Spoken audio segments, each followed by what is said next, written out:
Assalamualaikum warahmatullahi wabarakatuh. Anak-anakku semua yang kusayangi, gimana kabar? Mudah-mudahan tetap semangat, sehat, bahagia, dan terpenting selalu dimudahkan untuk menuntut ilmu dan beribadah. Anak-anakku, alhamdulillah kita bisa bersua kembali di bertatap muka dan tatap maya. Mudah-mudahan kali ini kita belajar lebih tertib, lebih indah daripada sebelum-sebelumnya. Baiklah anak-anakku, kita sekarang menginjak pada bab 2 yang sosial budaya dan globalisasi. Baiklah, kita bahas dulu yaitu perubahan suku.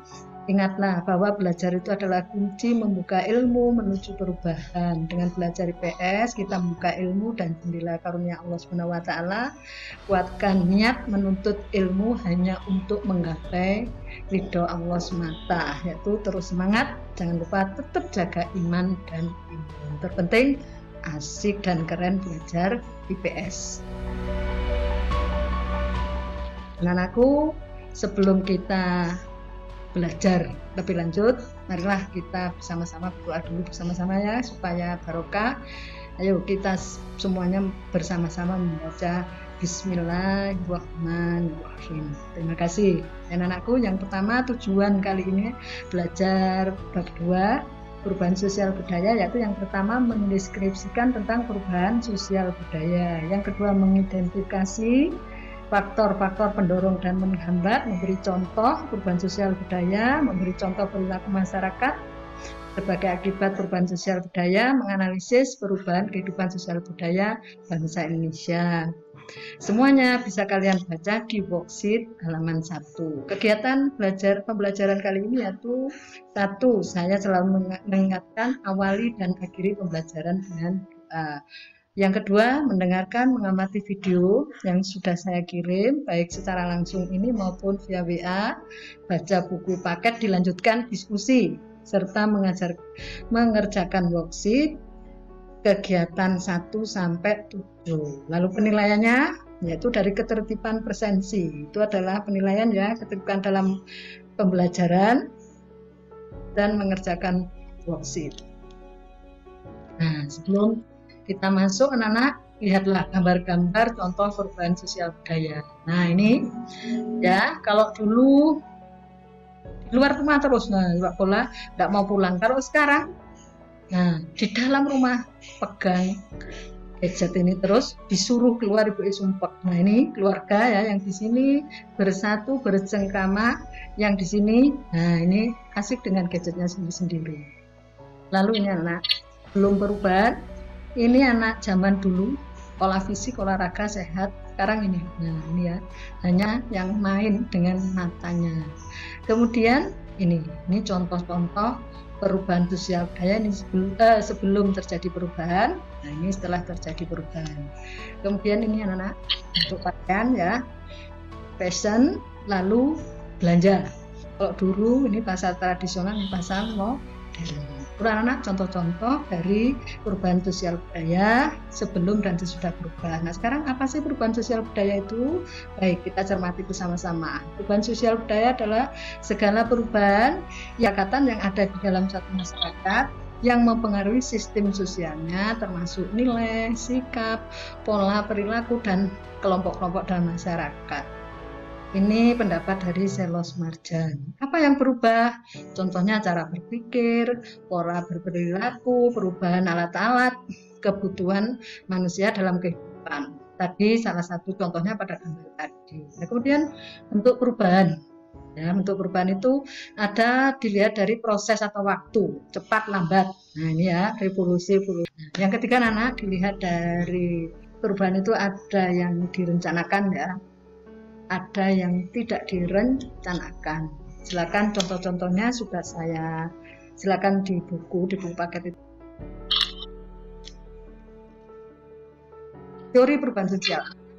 Itu secara umum banyak teori perubahan sosial, tapi ada 2, teori siklus dan teori linier. Teori siklus ini berulang-ulang kali, kembali lagi ya, yang dulu sekarang tapi dimodifikasi, yaitu contoh mode pakaian. Yang kedua linier, makin berkembang. Contohnya alat transportasi. Kalau dulu kemana-mana itu pakai roda 2, roda 3, sampai roda di atas sekarang ya, pakai pesawat. Kenapa terjadi perubahan? Kenapa kalau dulu itu kemana-mana pakai kapal laut, sekarang bisa pakai pesawat terbang, atau kalau masak dulu itu di dapur, sekarang pakai kompor listrik, kompor gas. Ini faktornya. Bertambah dan berkurangnya penduduk. Penemuan baru, terjadinya konflik, adanya pemberontakan, perubahan lingkungan alam, terjadinya peperangan, dan pengaruh kebudayaan masyarakat lain. Itu faktor penyebab. Kemudian faktor penghambat. Perubahan itu tidak selalu mudah dan terjadi di masyarakat, tapi ada yang menghambat. Karena apa? Kehidupan masyarakat terasing ini biasanya masih kolot, masih primitif, sulit untuk berubah. Yang kedua, perkembangan ilmu pengetahuan yang terlambat. Kuper, ya, kalau sekarang istilahnya kuper, jadul. Tiga, sikap masyarakat yang tradisional. Kemudian adanya prasangka pada hal-hal baru. Adanya adat istiadat dan fanatisme atau fanatik, sehingga mereka kalau ada perubahan takut semuanya itu berubah, sehingga mereka menutup diri.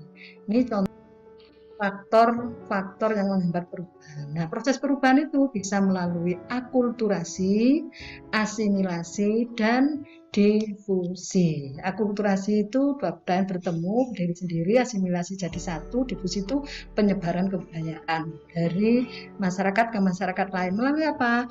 Contohnya sekarang ini termasuk difusi, anak-anak saya menjelaskan ke kalian, atau lihat dari TV, dari IG, dan pokoknya media sosial, media elektronik maupun media cetak.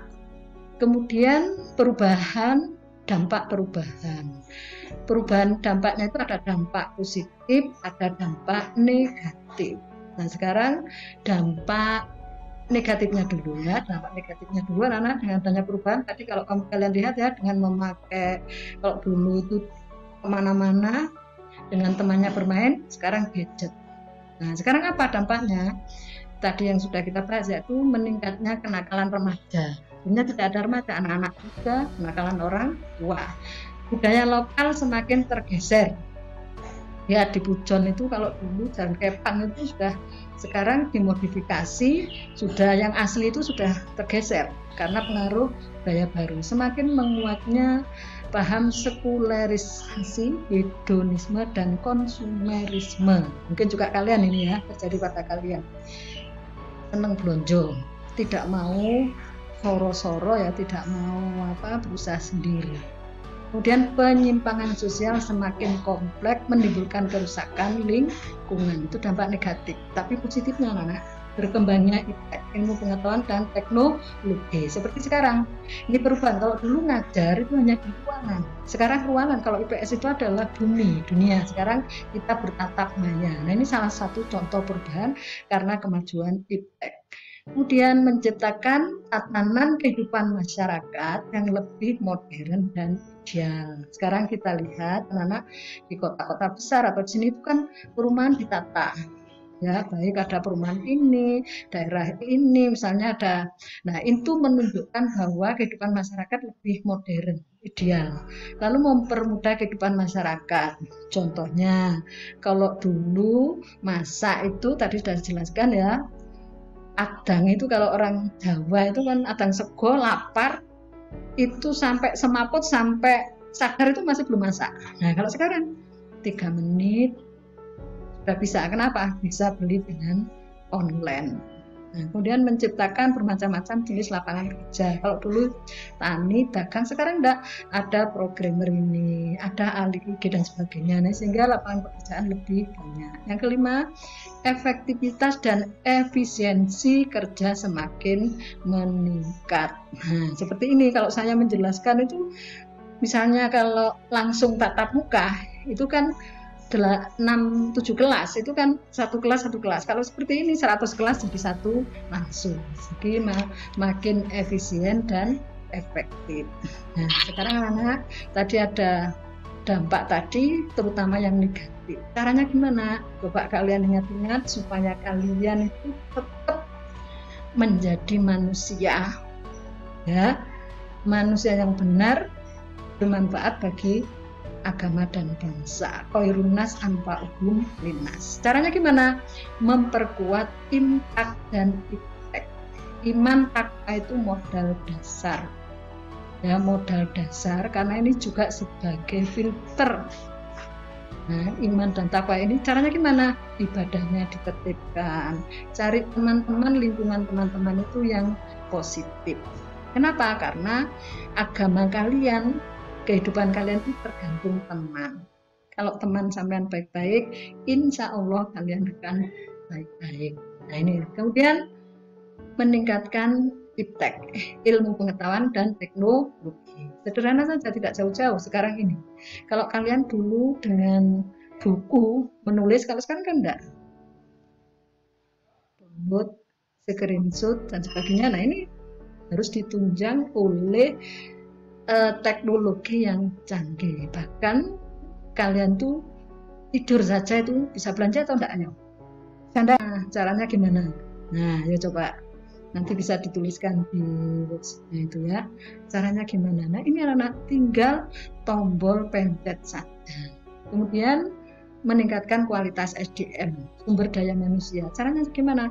Sekarang pemerintah salah satu untuk meningkatkan SDM itu adalah dengan pendidikan. Pemerintah sudah bertanggung jawab, yaitu membuka sekolah dari PAUD. Ya, kalau dulu tidak ada, zamannya Bu Sulis itu tidak ada PAUD. PAUD sekarang sudah ada, bahkan bayi-bayi itu ada sekolah bayi sampai S3. Nah ini kenapa? Pinter diharapkan mereka itu bisa berkontribusi, paling tidak menata dirinya, bermanfaat bagi lingkungan. Kemudian mencintai produk dalam negeri. Nah ini wajib anak-anak. Karena sekarang dengan pasar bebas dan semuanya itu, kita sudah tidak bisa membendung produk-produk dari luar negeri. Kalian harus punya tekad untuk cinta terhadap produk dalam negeri. Keempat, meningkatkan persatuan dan kesatuan bangsa. Itu wajib ya, karena negara kita bentuk kepulauan, ini kalau kesatuan tidak kuat berbahaya.